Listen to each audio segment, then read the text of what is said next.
Thales mengatakan bahwa prinsip segala sesuatu atau arche dari alam semesta itu adalah air. Muridnya berkata lain. Anaximandros mengatakan alam semesta itu berasal dari yang tak terdefinisikan. Dalam hal ini disebutnya sebagai aperon.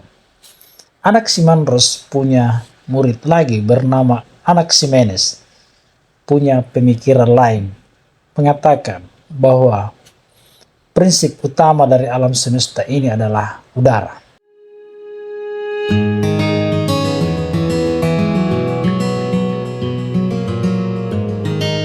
Anaximenes diperkirakan lahir 585 sampai 525 sebelum Masehi.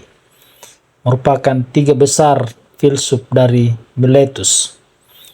Anaximenes yang berguru pada Anaximandros punya pikiran lain mengenai asal-usul alam semesta.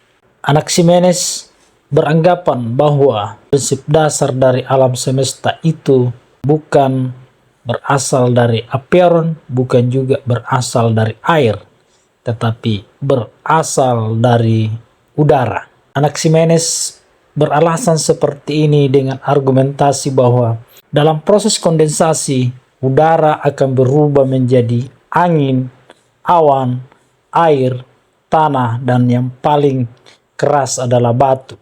Sementara melalui pengenceran, udara itu menjadi api. Anaximenes juga berpendapat bahwa bumi berbentuk datar dan melayang di udara. Serta yang paling dekat, mengapa Anaximenes mengatakan bahwa asal-usul kehidupan itu adalah udara, karena jiwa manusia adalah udara yang menyatukan tubuh, menghubungkannya dengan udara kosmik yang menyatukan alam semesta. Anaximenes percaya bahwa udara adalah substansi abadi dan asli yang menjadi dasar alam semesta.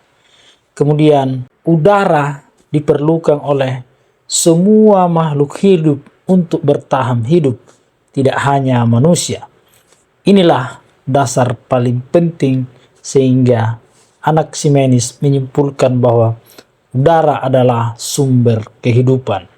Pandangan Anaximenes mengenai bumi, Anaximenes mengatakan bahwa bumi itu berbentuk datar, luas, dan tipis seperti sebuah piringan yang melayang di udara.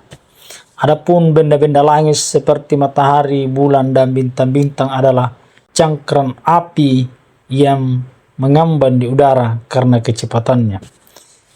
Fenomena seperti awan, hujan, kilat, dan guntur disebabkan oleh kondensasi udara yang berbeda-beda. Anaximenes telah memberikan kita pandangan. Justru pandangan Anaximandros dianggap itu absurd, kurang jelas. Anaximenes menggambarkan kepada kita bahwa dengan penalaran yang begitu dalam, dengan argumentasi yang begitu kuat, realitas dunia ini bisa kita pahami. Justru dengan istilah aperon itu justru semakin tidak jelas atau absurd. Dari tiga filsuf Miletus, kita bisa belajar tentang bagaimana dialektika itu terjadi. Kita jangan takut untuk berbeda pikiran dengan yang lain. Kita juga jangan malu menjadikan pikiran lain sebagai dasar untuk berpikir lebih maju. Karena seperti teori Hegel, bahwa suatu keadaan itu, misalnya keadaan A itu adalah tesis, maka kita harus berani berbuat B yang namanya antitesis. Sehingga pada akhirnya lahir keadaan baru, yaitu sintesis. Begitulah dunia berubah.